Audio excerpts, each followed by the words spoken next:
The man in his sleep had no idea that at some unknown moment, a masked white-haired woman had slipped into the room.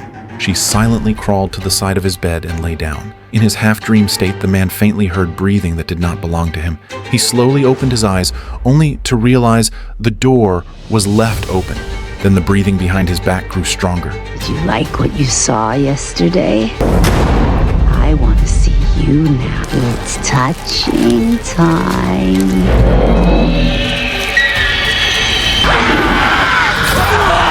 Suddenly, he woke up from his dream, finally realizing it had only been a nightmare. The man's name was Max, and 10 years ago, after learning about his brother's sudden death, his personality completely changed, turning him into a rebellious teenager with no limits. At a young age, he had already become a frequent visitor to the police station. Because of his foster father's desperate pleas, the police ultimately chose not to take action against Max, willing to give him one last chance to turn his life around. But the condition was that he had to complete 4 months of community service. Soon Max arrived at a nursing home where he worked as a public health maintenance assistant.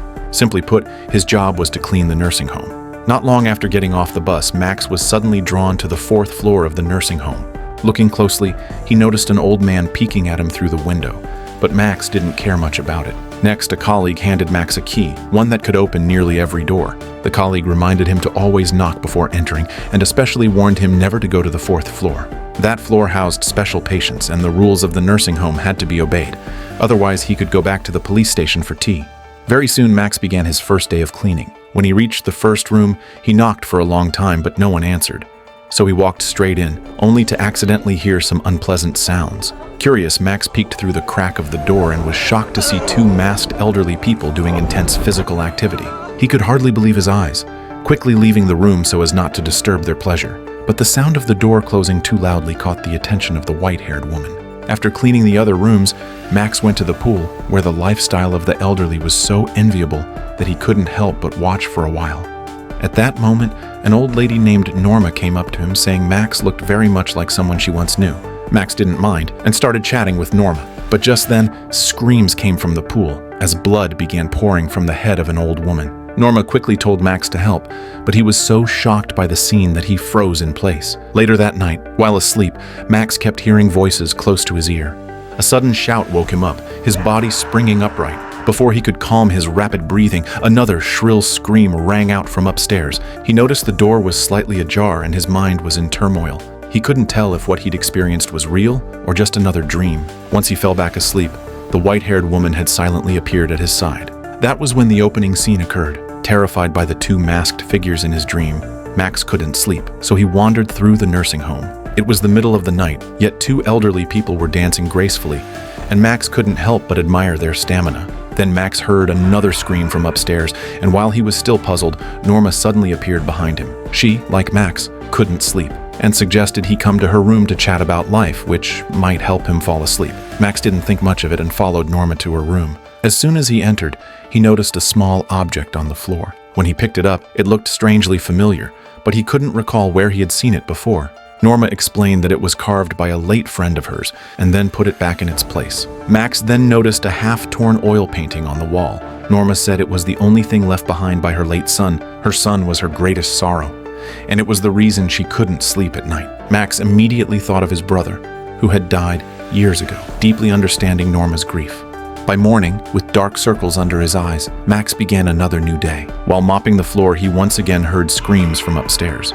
Driven by curiosity, he went upstairs, stepping into the forbidden 4th floor. When Max opened the door, he was horrified to find countless elderly people sitting in wheelchairs. Unlike the lively residents downstairs, these elders looked lifeless, as if they were near death. Some were covered in blood, some drooled uncontrollably, all accompanied by a foul stench.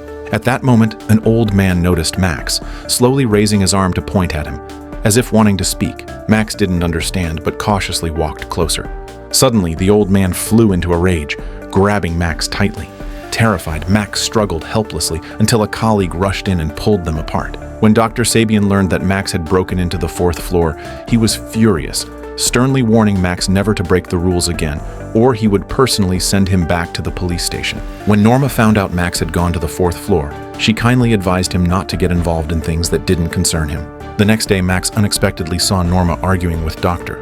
Sabian. Because he was too far away, he couldn't hear what they said, only that the two parted unhappily. Out of concern, Max knocked on Norma's door. Norma assured him it was nothing serious and told him not to worry. Seeing that, Max didn't press further, instead handing her the other half of the painting he had drawn himself, thanking her for taking such good care of him. But at that moment, Norma quietly told Max that there were serious problems in the nursing home and advised him to leave quickly. As soon as she finished, a figure suddenly passed by the corridor, and Norma, looking flustered, hurriedly shut the door. Back in his room, Max thought about Norma's words, his curiosity growing stronger, and he decided to ask her again. But Juno stopped him, saying Norma was resting due to low blood sugar. Max had no choice but to turn around and leave. The next day, Max was clearing fallen leaves on the lawn when he unexpectedly saw the old man from the 4th floor who had once attacked him, gnawing on his own fingers as if trying to write something with blood. But in the next second, Norma suddenly fell from above onto the railing, her body impaled on it. Not long after, an ambulance carried away Norma's body. Dr. Sabian said he had found a letter in Norma's room in which she wrote that she wanted to reunite with her deceased son. In the end, the case was closed as a suicide. Soon after, the nursing home held a grand funeral for Norma. But Max was suspicious about her death. He didn't believe Norma would choose suicide. After all, when they spoke yesterday, she showed no sign of such thoughts. And right after she told him there were problems in the nursing home, she suddenly died, which made Max suspect it was murder. That night, Max was once again jolted awake by a nightmare, and when he got up, he found a UV lamp in his room. He glanced into the corridor, but saw no one. Then he went back to his room and started fiddling with the UV lamp, and when he turned it on, he was shocked to see a line of words appear, glowing on the wall. So Max immediately picked a random room to check, and sure enough, he found a mark on the resident's neck. In the following days of observation, Max noticed that the residents of the nursing home often touched the backs of their necks. To uncover the truth, he secretly went down to the basement furnace, hoping to find some of Norma's belongings for clues. After searching for a while, he found the small object he had once picked up, and also a notebook that recorded daily happenings in the nursing home. The notebook even mentioned people carrying needles and dogs, using them to change the residents of the home. Max didn't understand what it meant, so he quickly searched online for information about the nursing home and Dr. Sabian. But while browsing, several pop-up windows suddenly appeared on the website, prompting him to watch a video. Wanting to uncover the truth as soon as possible, Max clicked without hesitation. In the video was an extremely hideous woman. She seemed to be trying to convey something, but the signal kept cutting in and out. Then the video suddenly disappeared from the screen. In the next moment, screams came again from upstairs, further convincing Max that the nursing home was hiding dark secrets. So Max bought numerous tiny cameras, planning to secretly install them in corners to monitor the home. Just then, another video popped up on his screen. The same ugly woman appeared again, warning him that someone was coming and to hide the cameras. It turned out Juno had come to remind him to get back to cleaning.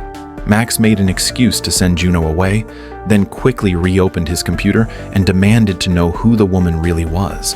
After some questioning, Max learned that it was she who had placed the UV lamp in his room and that she had been secretly watching him all along. She believed Max was the only one who could help her. The woman wanted Max to stop the other residents from being turned into monsters. She also told him that Norma was killed because she had learned too many secrets, and if she revealed more to Max, she might be the next to die. Max wanted to ask further, but the video feed suddenly cut off. Now he had no choice but to uncover the secrets on his own. So while cleaning, Max secretly planted the miniature cameras in different spots. That night he sat quietly in front of the monitors. Suddenly one feed caught his attention. It showed Juno pushing a man in a wheelchair into a room. Right after, another man entered, leading a dog. Max instantly recalled that Norma's notebook had also mentioned dogs, so he hurriedly followed them. In the next second, he heard the old man's pitiful screams, clearly suffering some kind of torment. Max wanted to continue observing, but then someone came out of the room with the dog. Worried the dog would catch his scent, he quickly retreated back to his room. But as soon as he entered, he was shocked to see a woman already inside. And from the tone of her voice, Max immediately realized she was the woman from the video, though in person she was not nearly as ugly as she had appeared on screen. The woman quickly explained why she was there. It turned out that the government had joined forces with the nursing home to conduct research and testing on the elderly, injecting them with new experimental drugs and carrying out a controversial genetic experiment. Not only that, but the government was secretly running similar experiments across the country, and this nursing home was just one of their bases. The reason they chose nursing home residents was because most of them were lonely elderly people without anyone to care for them, and even if they died, no one would notice or care. Max grew curious about who the woman really was and why she knew so much about these things. The woman said her father was also one of the experiment subjects, so she wanted to ask Max to help her gather evidence and expose the crimes of the government in the nursing home. That way, she could not only save her father, but also help all the elderly people in the home. After saying this, the woman left Max's room. When Max woke up, Juno told him that for some unknown reason the old man from the 4th floor had escaped, which was why Max ended up with a head injury. His vital signs were unstable and he needed a full examination, but Max felt something was wrong. So when Juno left, he quickly gathered his belongings and escaped through the window, returning home. His foster parents went to the police station to explain everything so Max wouldn't be held accountable. At that moment, his 2 foster sisters came to visit him in his room. They saw the small object on the table and immediately asked Max if he had found it in the secret base. Max was baffled, having no idea what Jackie meant by secret base. Jackie made him promise to keep it secret, then took him to the attic, where a hidden base was revealed. They had only recently discovered it themselves, and inside was an object identical to Norma's. Soon, Max noticed a nameplate with the name of Dea, a Roman goddess of youth. Norma's object was called the Holy Grail, but Max had no knowledge of Dea. Then he found several photo albums from different years. When he randomly opened the album from 1997, he was horrified to see Norma and the other elderly people from the home, together with his foster parents, looking as if they were very close. In the 2000 album, his foster parents and others were standing, but in the center sat a frail woman in a wheelchair. Each following page showed the same photo style, but the person in the wheelchair kept changing. What shocked Max most was that none of them seemed to age over the years. Then he opened the 2009 album, and this time the person in the wheelchair looked painfully familiar. Max frowned, unable to believe it. This person was his brother Luke. But 10 years ago, his foster parents told him Luke had died in an accident,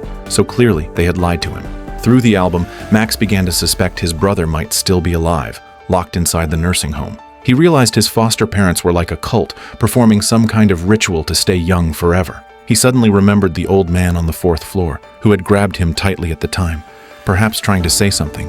So Max hurried back to the nursing home and rushed to the 4th floor, where he approached the old man and asked in disbelief. Very soon, Max realized that everyone on the 4th floor was the same person who had appeared in the photos sitting in the wheelchair. They had not truly died, but their bodies were hollowed out, their appearance drastically altered, and their functions collapsing. Just as Max was about to ask Luke what was happening, Juno appeared and knocked him unconscious. When he woke up, he was seated in a wheelchair as the new target, included in a group photo with everyone else. The director then praised everyone for their fine acting. Max finally realized that all the so-called colleagues and residents had been part of the setup from the start. His foster parents had only adopted him to prepare for this moment. Everyone's purpose was to win Max's trust and lower his guard. Even his foster sisters would eventually become sacrifices, just as he was now. Even his role as a public health maintenance worker in the home was planned from the beginning. The videos of the ugly woman, the UV lamp, and the neck markings were nothing but parts of their game, fabricated stories for their amusement. Even now, Max still couldn't fully understand what twisted game they were playing. Dr. Sabian told Max that next, they would drain his blood, so everyone could remain young forever. Max was lifted onto the operating table. Dr. Sabian explained that inside the right eye was a small gland, which in medicine was called a sac, but in truth it contained the nectar of the goddess Dea, a substance that granted youth and vitality. But as they aged, it slowly diminished, so they needed to extract eye fluid often to maintain youth. In fact, Max's foster parents were already 109 years old, yet still looked and functioned as they had during the first experiment. The director himself was 128 years old. Dr. Sabian inserted a needle into Max's right eye and extracted the fluid. Then, the unconscious Max was thrown onto the 4th floor. When he woke, he was horrified to see Luke pulling wires from his wheelchair, stabbing them into the right eyes of others, and collecting the regrown eye fluid. Finally, Luke stabbed the wire into his own eye and poured all of the collected fluid into Max's mouth. When Juno came to the 4th floor to check, she noticed that everyone seemed different than before. Max grabbed an axe and went downstairs, killing anyone who tried to stop him. Those who had once boasted of eternal youth could not escape Max's blade. Driven by rage, he went on a killing spree, drenching the entire nursing home in crimson. After killing them all, Max extracted the eye fluid from their right eyes and fed it back to the subjects on the 4th floor. In the end, everyone on the 4th floor was reborn. This was the full story of the 2025 American horror film, The Home. The film borrowed elements from many other works, but the ending was satisfying, making it overall a solid horror movie. For those interested, you can check out the full film. That's it for today's breakdown. Thank you for watching, and see you in the next video.